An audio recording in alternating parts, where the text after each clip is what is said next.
Après une dizaine d'années de recherche et de rencontres de gens très différents en Roumanie, ben, j'avais une vision assez éclectique de ce que pouvait être la diversité tzigane en Roumanie. Notamment des populations, surtout dans le sud du pays et à l'est du pays, en Valachie et en Moldavie, des populations qui avaient été sédentarisées depuis des siècles. Et des populations qui n'offraient pas de grandes différences avec les voisins, avec leurs voisins dans les villages et même dans les grands ensembles urbains communistes à Bucarest et ailleurs. C'était des gens qui développaient une culture que l'on pourrait dire d'extérieur, populaire roumaine. Pas très différent. Mais en même temps, il y avait parmi eux des gens qui étaient plus singuliers, qui évoquaient un passé nomade récent dans l'histoire de leur famille. Il ne faut pas oublier que la sédentarisation, s'il était longue déjà à l'époque en Moldavie, en Valachie, c'est à cause du fait que ces tziganes ont été astreints à l'esclavage depuis 1350 environ. Donc vous vous rendez compte, et la libération de l'esclavage s'est faite graduellement au cours du XIXe siècle. Donc, effectivement, une population comme celle des tziganes roumains que j'évoque maintenant, elle ne partage pas grand-chose avec la population des Manouches, qui ici était plutôt une population d'exclus, mais en même temps de gens qui parvenaient à travailler à gauche et à droite. Et donc,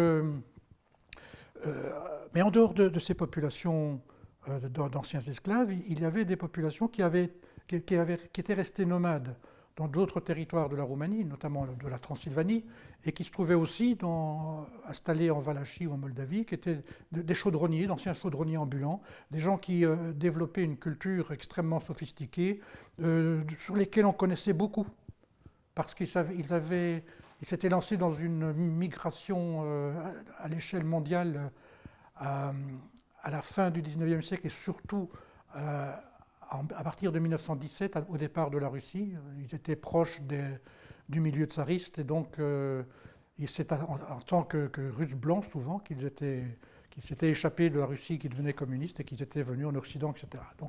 Donc on connaissait pas mal de choses sur ces gens-là et ces gens-là étaient là aussi dans les régions.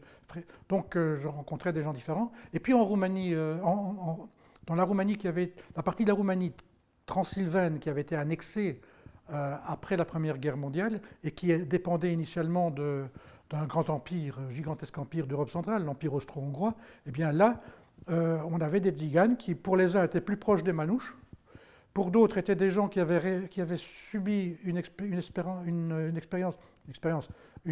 politique de stabilisation dès la fin du XVIIIe siècle. Marie-Thérèse d'Autriche, l'impératrice Marie-Thérèse d'Autriche, était une impératrice éclairée et elle cherchait à ce que tous les membres de son empire empruntent la voie du progrès. Et donc les tziganes qui étaient nomades n'avaient plus à l'être, ils devaient devenir des nouveaux paysans. Et donc on les avait astreints à la stabilité, beaucoup d'entre eux. Certains avaient échappé à cette astreinte, mais en étant très malins, mais d'autres non. Et malheureusement pour eux, on n'en a pas fait pour autant des paysans. On ne leur a pas distribué des grains, on ne leur a pas distribué du bétail, donc ils sont devenus des supplétifs journaliers des paysans. Et donc la situation que je retrouverai plus tard en Hongrie et en Slovaquie, que l'on retrouve par ailleurs en Ukraine, mais là je n'ai pas fréquenté l'Ukraine, mais dans toute cette région de l'ancien empire austro-hongrois, c'est une situation déplorable, mais différente de celle des descendants d'esclaves en Valachie, Moldavie. Mais vous voyez, la diversité, là, elle ressort. Et puis il y avait des gens qui étaient encore des nomades saisonniers et qui voyageaient au départ d'un lieu fixe exactement comme mes manouches le faisaient ici en Europe occidentale. Donc, grande diversité. J'étais à peu près au fait de tout ça. Et puis les incursions dans les pays voisins, là, dans le cadre des recherches sous l'égide de l'UNESCO, etc., eh bien, ça m'avait conforté dans une vision sur la diversité tzigane. Ceci dit, la fin des années 90 va être et le début 2000 va être pour moi quelque chose de très important. Et là encore, c'est une période de rebondissement sur le plan de mon insertion intellectuelle et rebondissement sur le plan de ma vision des tziganes. Autrement dit, avec ma connaissance, j'aurais pu m'incruster dans un groupe plus particulier et faire de l'ethnographie.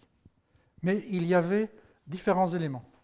D'une part, les tziganes que je connaissais le mieux en Roumanie, notamment, et mon intention était bien de faire du terrain en Roumanie, eh ben, ces tziganes quittaient la Roumanie les uns après les autres. Et je les ai parfois retrouvés en France ou en Angleterre ou en Suisse. C'était des gens qui empruntaient le déplacement migratoire vers l'Occident. Et donc, je ne les avais plus sur place. D'un autre côté, en Occident, chez moi, il y avait des changements qui étaient en train de s'opérer dans ma vie professionnelle. En fait, j'avais une situation un peu faite de briques et de brocs sur le plan académique, puisque j'étais chercheur associé du laboratoire d'anthropologie du CNRS à Paris. J'étais directeur d'une revue scientifique, la revue Études Tziganes, qui vivait de ses propres fonds, mais qui peu à peu a été reprise en main par une fédération d'institutions sociales qui avait plus d'argent que ce que la revue pouvait avoir, donc j'étais un peu en porte-à-faux. Et puis, les quelques cours que j'avais repris à Louvain aboutissaient à la perspective d'une insertion dans le corps académique et qui allait effectivement démarrer dès l'année 2000. Et donc, j'étais dans une période de changement qui m'obligeait d'une certaine manière à insérer mes préoccupations davantage en Europe occidentale qu'en Europe de l'Est. Et puis à tout prendre, des migrants qui quittent l'Est européen, je les retrouve arrivés en Occident et donc je pouvais continuer à m'intéresser à eux. Bon, c'est un petit peu ce qui va se faire et effectivement, toute une série de publications, un nombre important d'articles en tout cas que j'ai fait, eh bien, vont porter sur ces migrations tziganes.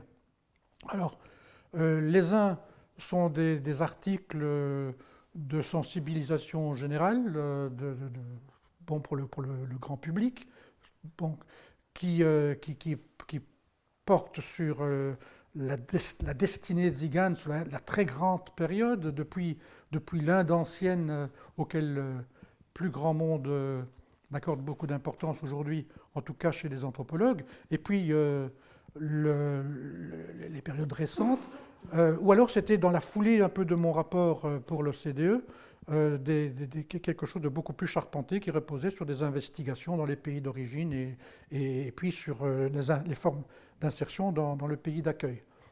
Bon. Donc j'ai travaillé ces questions migratoires, avec un moment à la fin des années 90, un moment qui s'est déroulé sur 2-3 ans, qui m'a ramené vers l'Europe centrale et orientale, plus exactement vers les Balkans. C'est la guerre en ex-Yougoslavie. À un moment donné, j'ai été contacté par la Croix-Rouge de Belgique pour le CICR, le Comité international de la Croix-Rouge à Genève. Il leur fallait un expert qui puisse faire un audit sur la situation des tziganes venant du Kosovo et qui étaient, alors,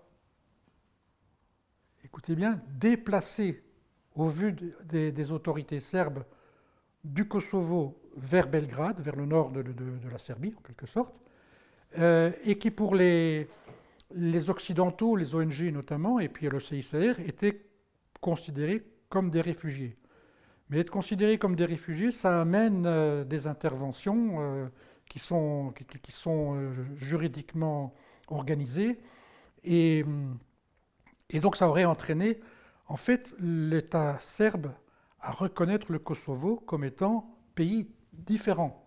Et ça, la Serbie n'en voulait pas. Et la Croix-Rouge de Serbie était une institution étatique, quasiment.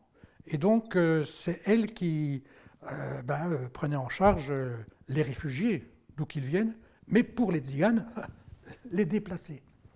Et tout le monde voulait savoir si ces Tziganes étaient vraiment des Tziganes, si ces Tziganes n'étaient pas en train de chercher à négocier des avantages, s'ils n'étaient pas en train de chercher de chiner l'aide sociale, que sais-je. Donc il fallait avoir quelqu'un qui parle la langue romanie, ou qui en tout cas en saisisse l'essentiel, qui les connaisse et qui puisse dire après de quoi il en était.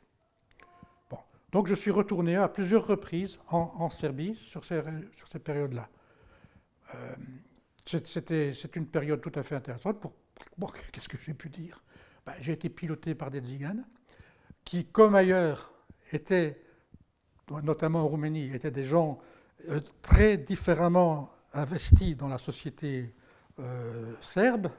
Et notamment, j'étais hébergé chez un Tzigane qui était colonel de la milice à Bucarest, à Belgrade, et donc qui m'avait montré la panoplie des armes qu'il avait chez lui, des uniformes qu'il avait chez lui, qui m'a amené dans une camionnette visiter les camps de ces personnes déplacées et qui vivaient véritablement, elles, des situations affreuses, mais où on voyait véritablement une société qui avait été balayée par des conflits qui ne la concernaient pas et qui tentait, malgré tout, de s'en sortir. C'était des gens qui allaient récupérer des quignons de pain dans les poubelles, qui allaient chercher des cartons, qui allaient s'abreuver alors à une eau maussade, nauséabonde, qui était issue de gros tuyaux de chauffage urbains.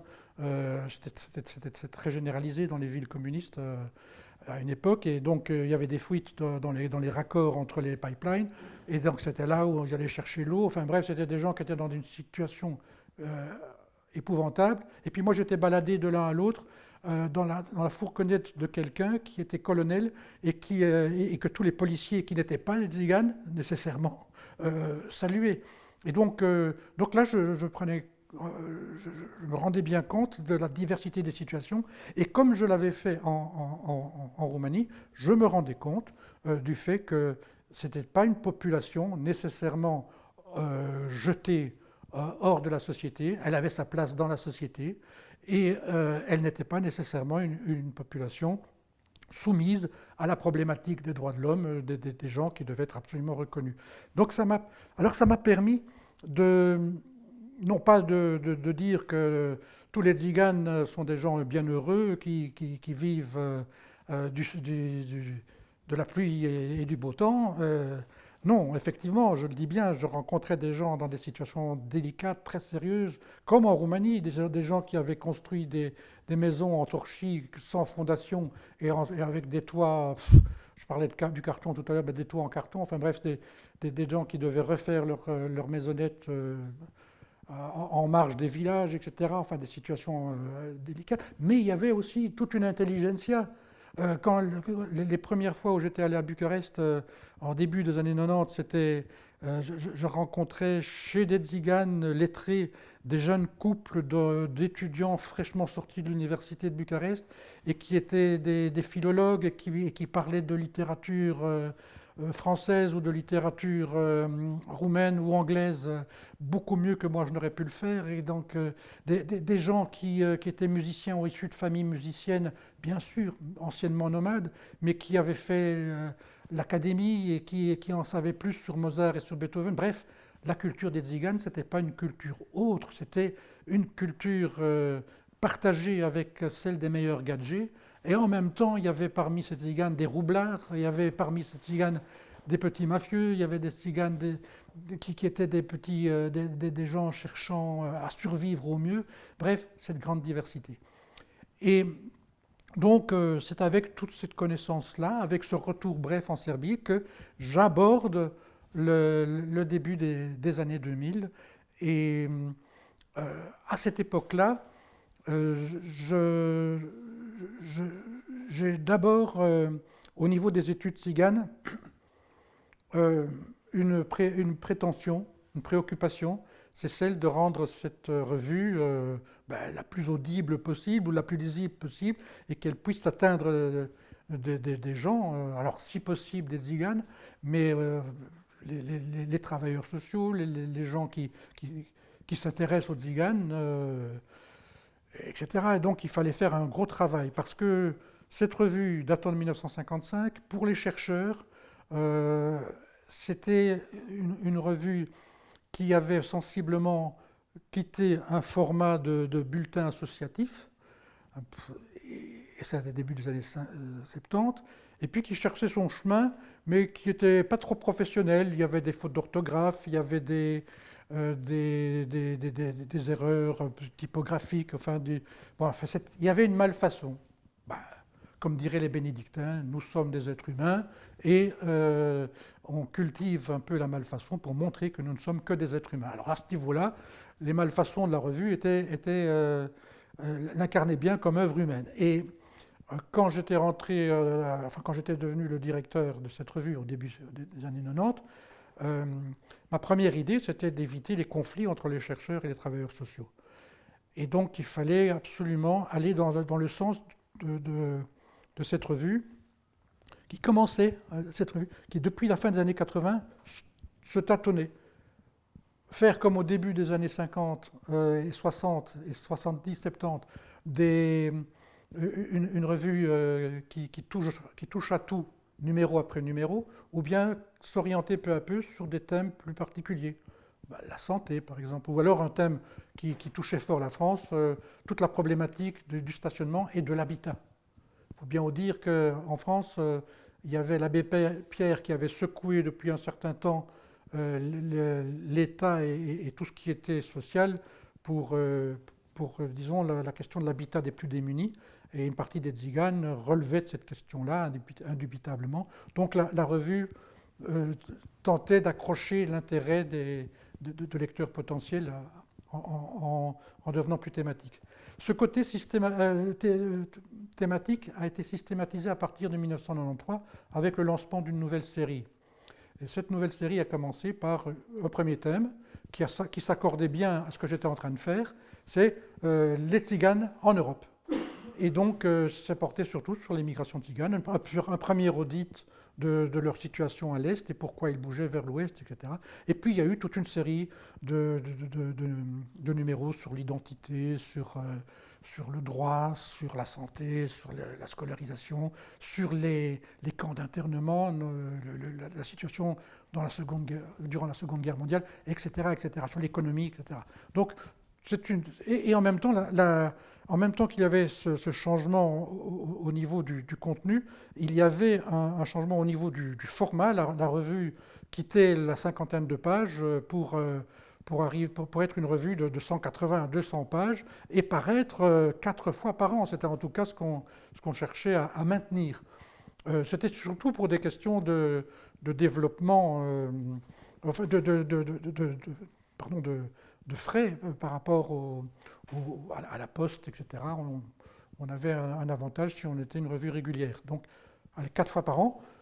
Très vite, on s'est rendu compte qu'on pouvait faire deux gros numéros plus un numéro double. Ça faisait 3 numéros de facto. Mais en même temps, on était affronté à un nouveau challenge. C'est que si on pouvait intéresser des publics de plus en plus spécifiques et avec un contenu de plus en plus exigeant, on avait de moins en moins d'argent. Et parce que ça coûte de créer une revue, d'imprimer la revue, de la diffuser, et on perdait des apports financiers importants, comme par exemple l'achat par le ministère français des Affaires étrangères de toute une série de numéros qui étaient ensuite diffusés dans les alliances françaises un peu de par le monde. Donc on avait une excellente diffusion, mais y compris dans des endroits qui ne connaissaient pas les tziganes.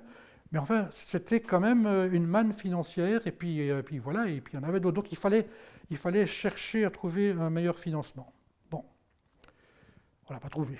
Finalement, on a été récupéré, comme je l'ai dit, je pense, on a été récupéré par une fédération d'associations qui travaillaient sur les Tziganes. Alors une fédération importante qui inclut la Ligue des droits de l'homme, qui inclut des centres sociaux spécialisés, etc. Et puis toute une série d'associations plus ou moins liées à des pans entiers de la société sédentaire, par exemple des municipalités, ou bien au contraire le mouvement associatif privé. Et donc, et souvent des associations dans lesquelles des Tziganes peu à peu prennent leur place, à la direction ou au niveau de l'Assemblée générale, par exemple.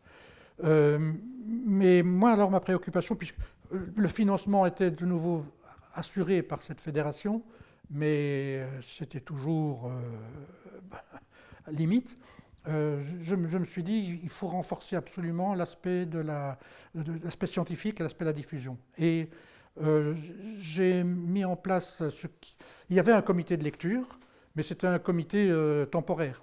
Et donc j'ai lancé cette idée du comité de lecture qui intégrait des spécialistes des Tziganes dans différents domaines, histoire, langue, anthropologie et autres, et en même temps des gens du milieu associatif qui nous finançaient. Il fallait bien qu'il y ait ces gens, qu'il y ait cet aspect-là également qui soit intégré. Souvent d'ailleurs eux-mêmes des gens qui étaient sociologues ou autres, et donc qui étaient familiarisés avec les aspects académiques ou la recherche universitaire. Mais donc là, ça a été important. Et puis alors, petit à petit, la revue a été reconnue par le CNRS même, puisqu'on a été reconnu comme revue classée A en anthropologie, et ça a eu des retentissements dans les secteurs voisins. Donc notre sérieux était reconnu, ce qui est important, alors même qu'on bat le beurre sur le plan de la diffusion. Et puis alors après, pour la diffusion, comment peut-on faire? Notre diffusion, c'est une diffusion papier.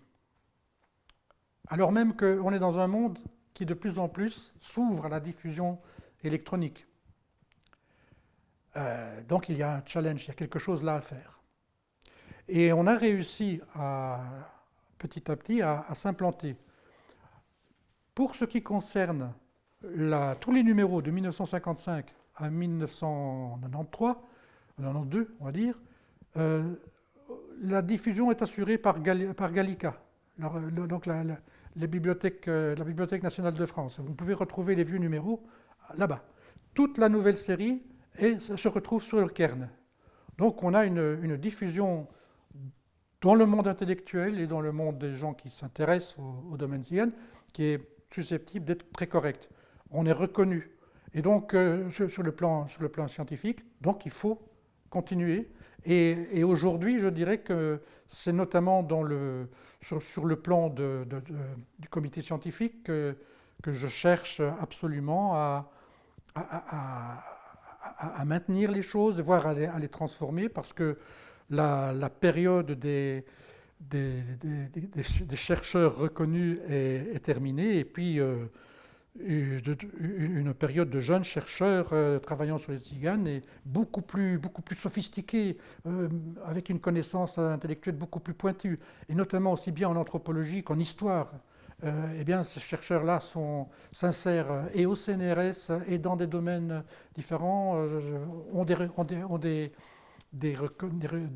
publications à la limite plus nombreuses et solides que ce que l'on avait à leur âge. Et donc, c'est important que ces gens-là prennent fait et cause pour une revue qui est finalement une singulière mémoire par rapport à l'histoire tzigane et par rapport à tout ce que l'on a pu dire sur les tziganes, parce qu'entre 1955 et aujourd'hui, il faut bien vous dire que la manière même, que ce soit celle des chercheurs, que ce soit celle des institutions publiques, que ce soit celle des gens qui s'intéressent à l'univers, eh bien, cette manière a changé depuis le protectionnisme paternaliste des uns, on pourrait dire, jusqu'à l'engagement dans le domaine des droits de l'homme ou autre, en passant par le sérieux académique, etc. Ben, vous avez des regards divers et ça lorsque ces regards s'expriment, et notamment dans le champ scientifique, parce que il n'y a pas un écrit scientifique type, il n'y a pas une école scientifique type. Il y a moi, j'étais un peu plus marxiste que d'autres, par exemple. Bon, on est à un moment en tout cas.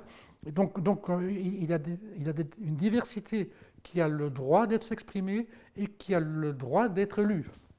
Donc, que ces éléments-là puissent se pérenniser, c'est important. Et notamment dans une revue qui a plus de 60 ans aujourd'hui. C'est extrêmement rare. La revue Études Tziganes est la seule qui existe dans le champ international en langue française, dans le domaine scientifique, concernant les Tziganes. C'est important. Il y a d'autres revues, parfois qui ont un champ scientifique plus long. C'est en Angleterre. L'ancien Journal of Gypsy Lore Society, qui remonte à la fin du 19e siècle, est un journal qui s'est transformé. Nous, on n'a pas, pour des raisons de diffusion, on n'a pas changé de nom. On est resté Études Tziganes. Mais le Journal of Gypsy Lore Society, lui, est devenu Romanis Studies.